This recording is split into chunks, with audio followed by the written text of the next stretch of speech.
sont spécialistes en lien. Comme je viens de cette famille, il y avait eu telle chose, et ben ça va se retrouver chez moi. Je suis une nouvelle créature. Les choses anciennes sont passées, et voici toutes choses sont devenues nouvelles.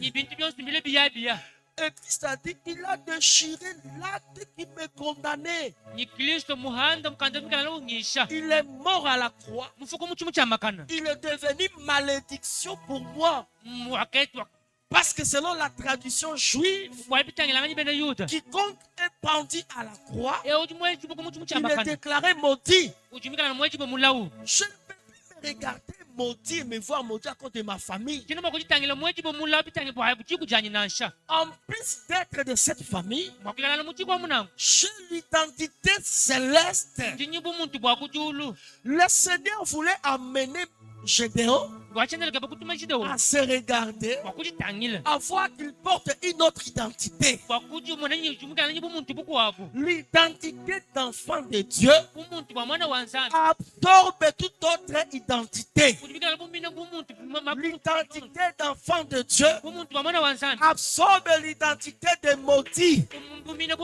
L'identité d'enfant de Dieu absorbe tout autre nom qu'on t'a collé.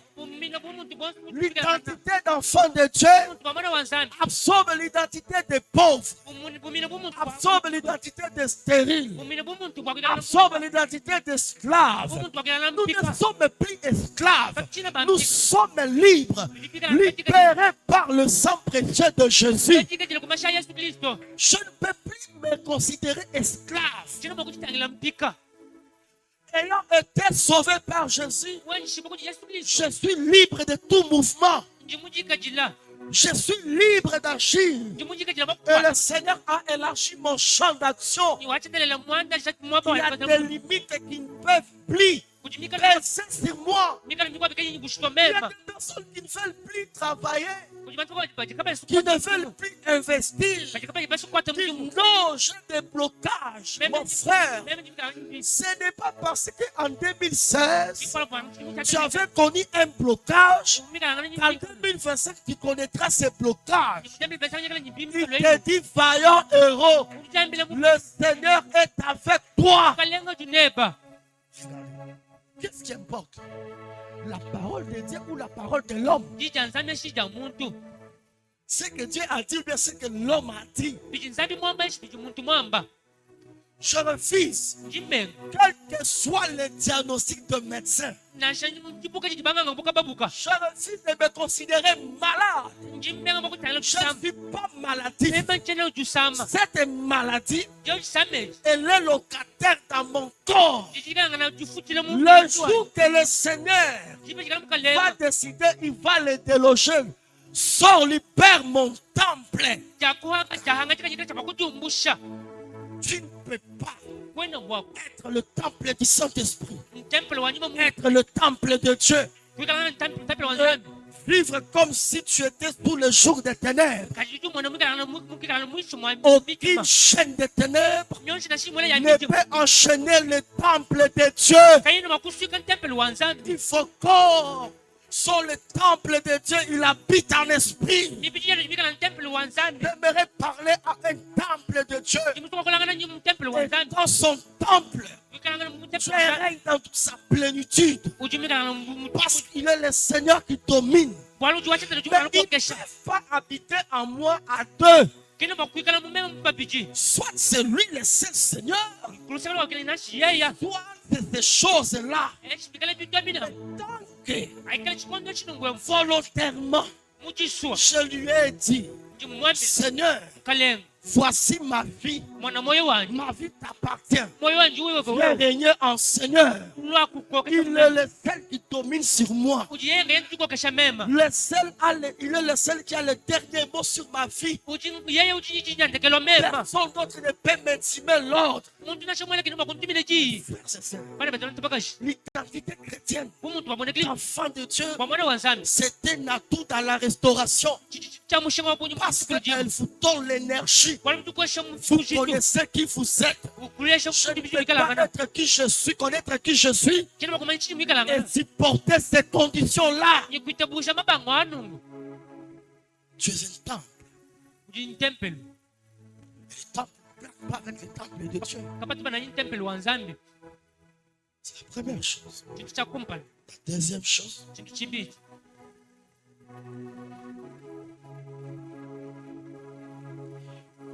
Dieu dit à Gédéon, va avec cette force que tu as.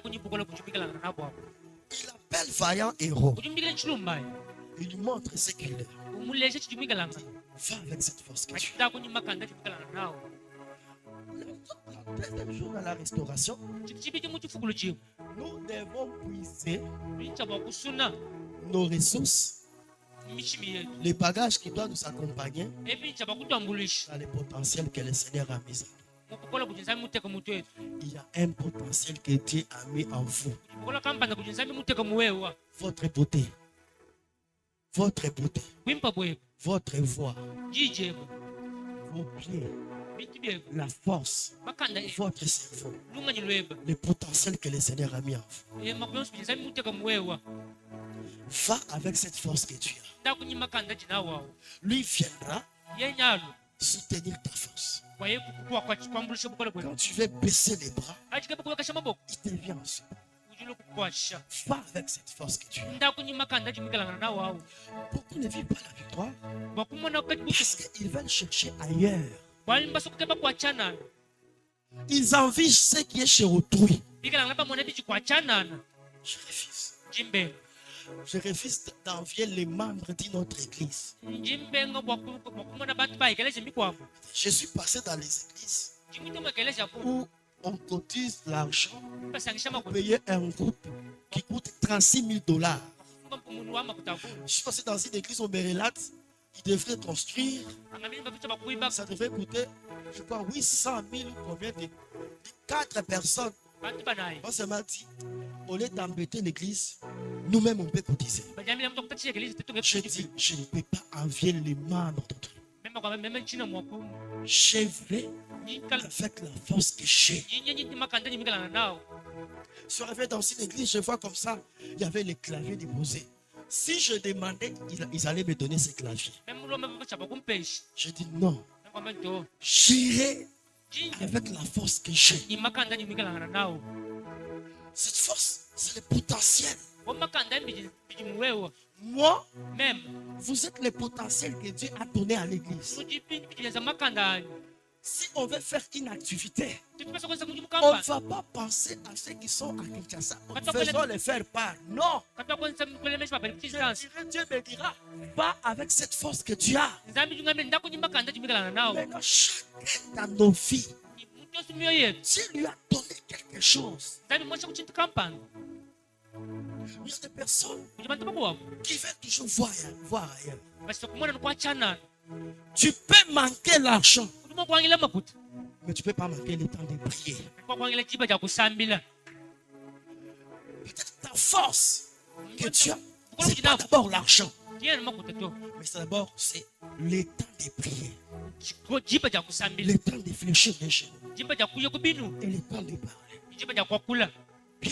Bien-aimé, la victoire, quand elle vient, il faut l'obtenir aussi en commençant à jouir de ta victoire. Il faut aussi jouir ta victoire en étant fier.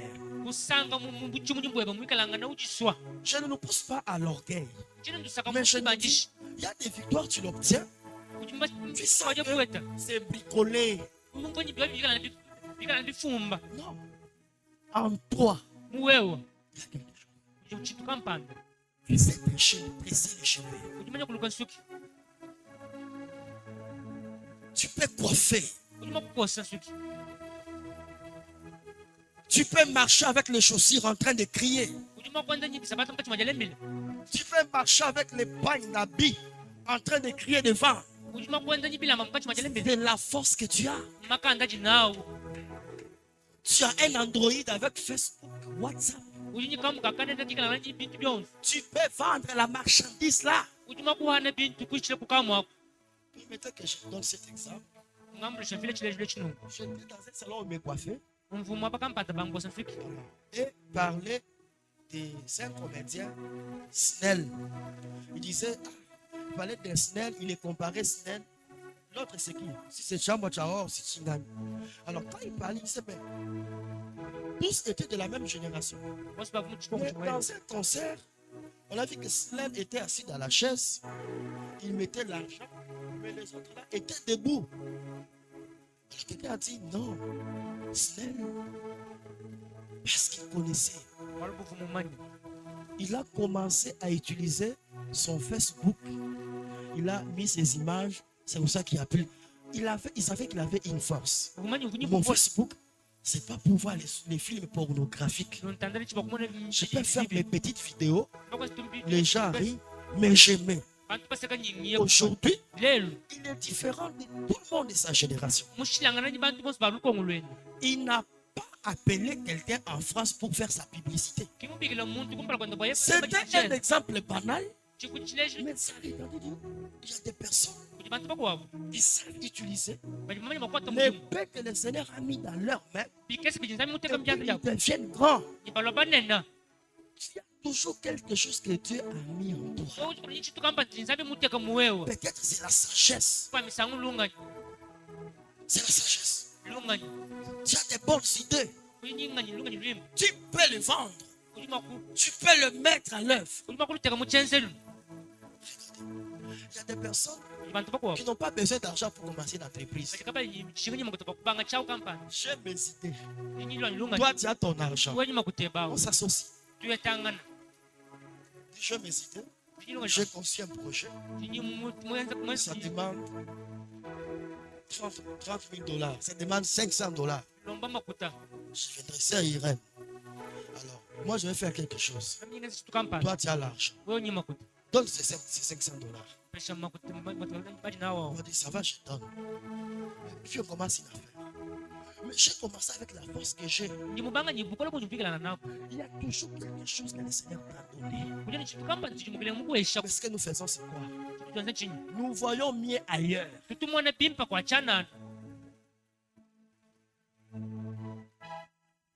Je prie Dieu qu'il ouvre nos yeux, qu'on voit les potentiels qui sont à nous. Moi, même les potentiels, c'est fou. On peut avoir quelqu'un comme ça. Pasteur, on va engager quelqu'un. Je vais regarder. Et à l'église, on a la force. Il y a tel frère. Je vais vous regarder. Si vous avez tout manqué, vous avez la prière. Allez avec cette prière que vous avez. Il y a des personnes, au lieu même de prier, elles vont voir les autres. Venez parler pour mon mariage. Non. C'est lui qui a créé le cœur de tous ces hommes-là qui doutent de ton mariage. La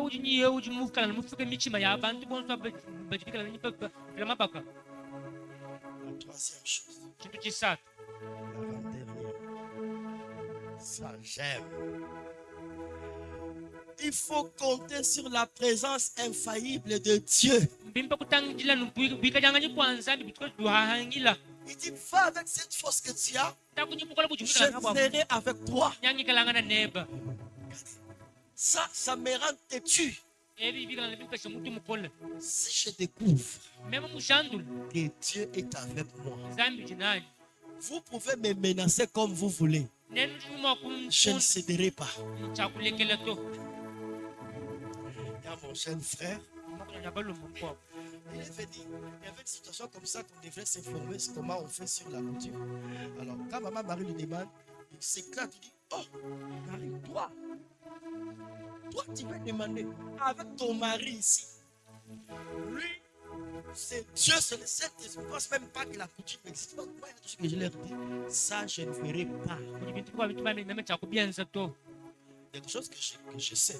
Je ne peux pas faire ça. Il y a des pratiques, il y a des choses dans la coutume qui ne sont pas mauvaises.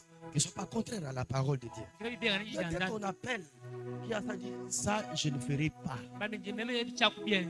Oh non, papa prend l'alcool, on a dit qu'il faut aller, qu'on fasse pour lui les choses comme ça pour qu'il signe l'alcool. Donc, tu as continué. Je ne donnerai pas mon argent pour aller donner aux féticheurs. Le féticheur ne mangerait pas mon argent. Tu es comment? Oui, je suis têtu parce que je connais mon Dieu. Dans la victoire, dans le chemin de la victoire, la plus grande chose qui importe, c'est lui qui est avec toi. Parce que ça sera la confrontation de force, la confrontation de puissance.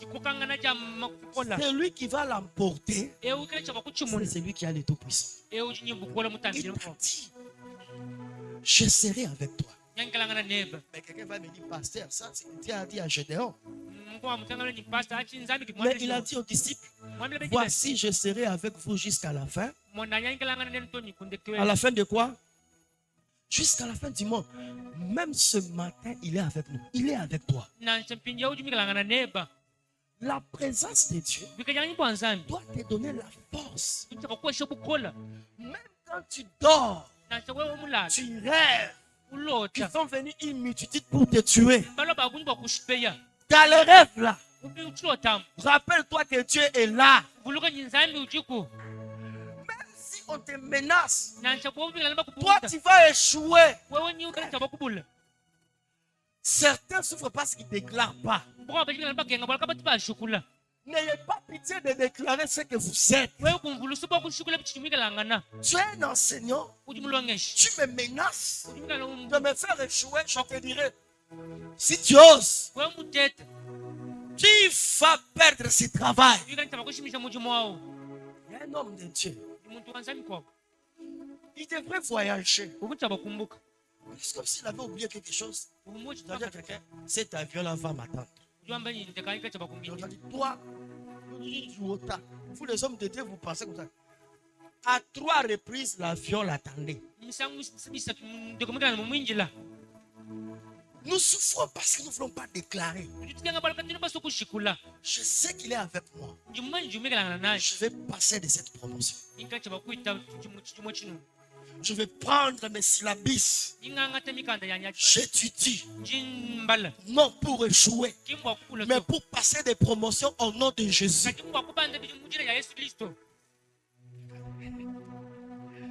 J'avais promis, quand je vais finir la médecine, je vais crier. Je prie.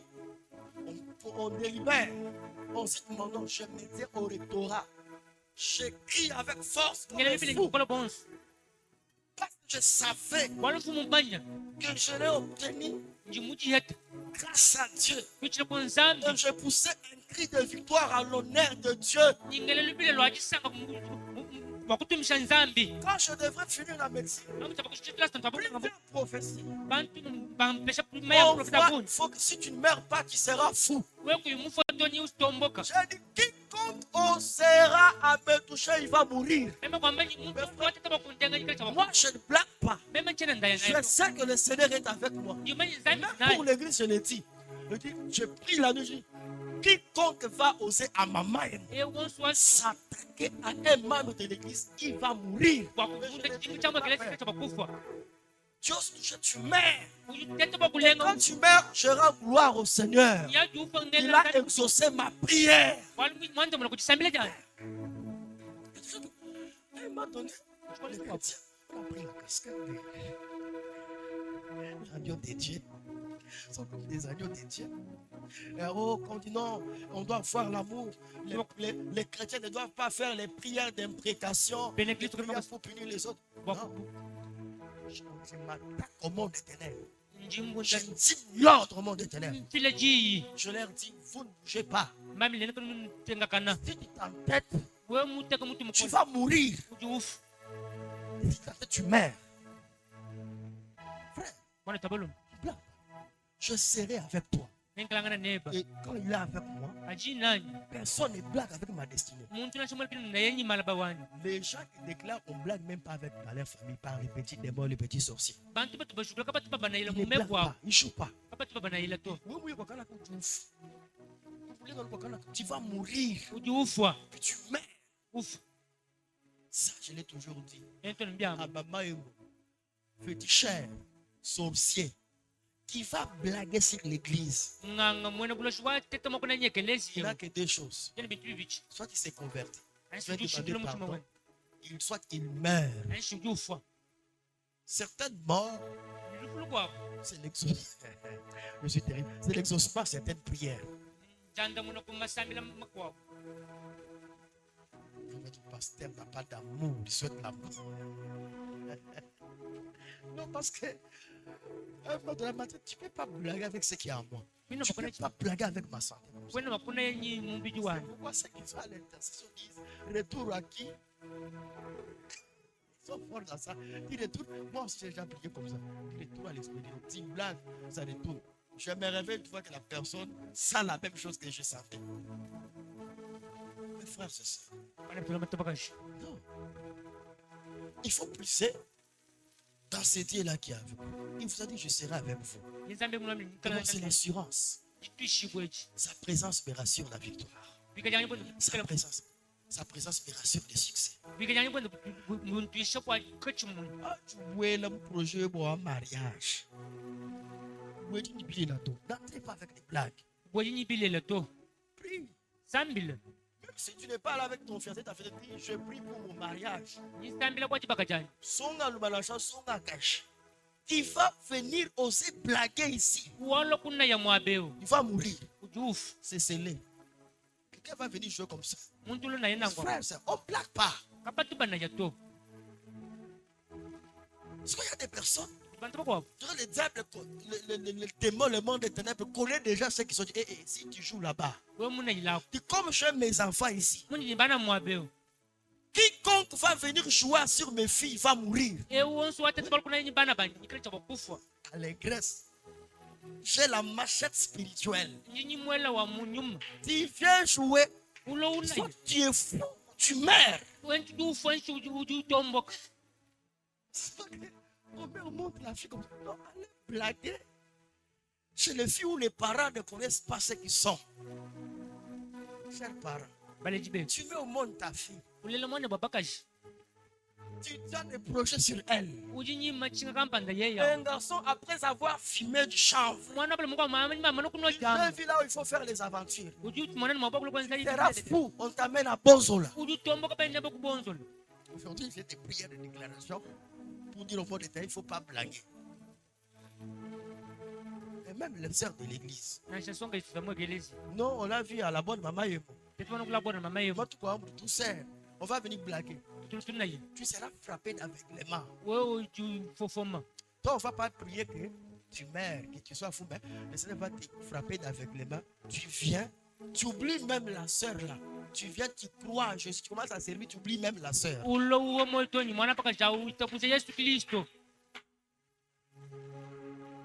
il dit je serai avec vous, c'est la force qu'il donne.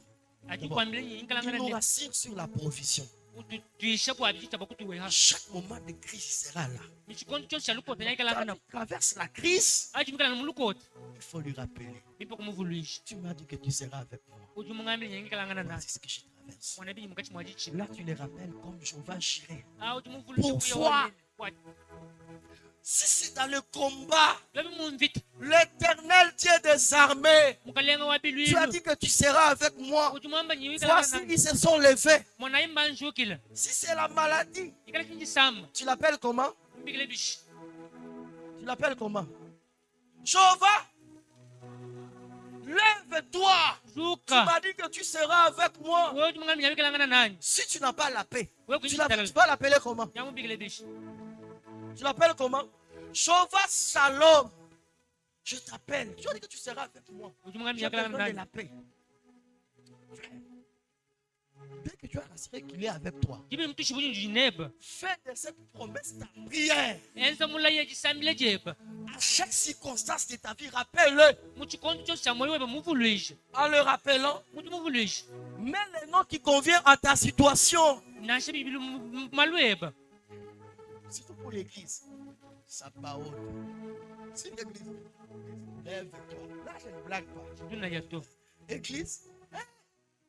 Je ne blague pas.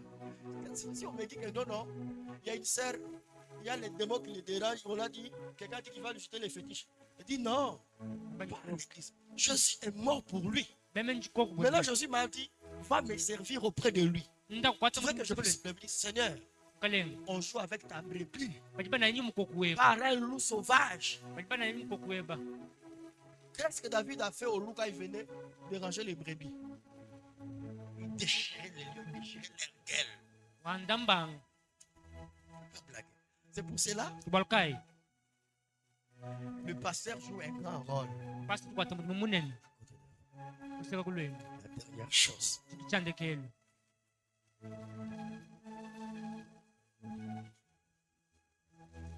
N'ai jamais oublié que nous sommes un canal que le Seigneur va et veut utiliser pour résoudre ses problèmes. Il dit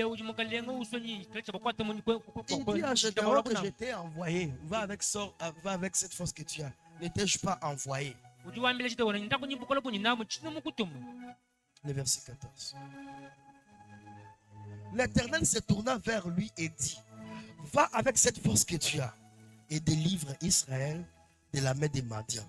N'est-ce pas moi qui t'envoie? N'est-ce pas moi qui t'envoie? Tu es missionnaire de Dieu dans ta propre vie. Tu es en mission de Dieu dans ta propre famille. Tu es en mission de Dieu dans tes propres études. Alors il te rappelle. N'est-ce pas moi qui t'envoie? Chaque fois que tu fais baisser les bras, dis-toi, le Seigneur m'a envoyé pour notre famille. Le Seigneur m'a envoyé pour notre famille. Le Seigneur m'a envoyé pour notre famille. Le Seigneur m'a envoyé pour notre église. Le Seigneur m'a envoyé pour ma vie. Voyez-vous ces choses veulent nous dire que nous avons une responsabilité. Mais notre responsabilité dépend de Dieu. Quel que soit tout ce qu'on va faire, sans Dieu, nous ne sommes rien. C'est Dieu qui restaure. C'est Dieu qui donne des succès. C'est Dieu qui donne le travail. C'est Dieu qui donne la victoire. Je les sens dans notre église qu'il y a un rayonnement que le Seigneur va produire. Qu'il y a un grand rayonnement qui nous attend. Un grand rayonnement. Que nous allons rayonner. Nous allons donner un grand éclat. C'est Dieu qui le fera. Mais nous, dans notre rôle à jouer, nous compterons sur lui. Ce matin, je ne sais pas. Qu'est-ce qui est encore dérangé? Qu'est-ce qui est dérangé? Qu'est-ce qui est dérangé? Peut-être comme Gédéon, tu poses la même question à Dieu, tu lui dis. On me prêche de Dieu ce matin. Mais on ne sait pas que je passe par un moment difficile. Dieu, ta vie dans cette situation, ta vie dans cette famille-là, il t'appelle vaillant.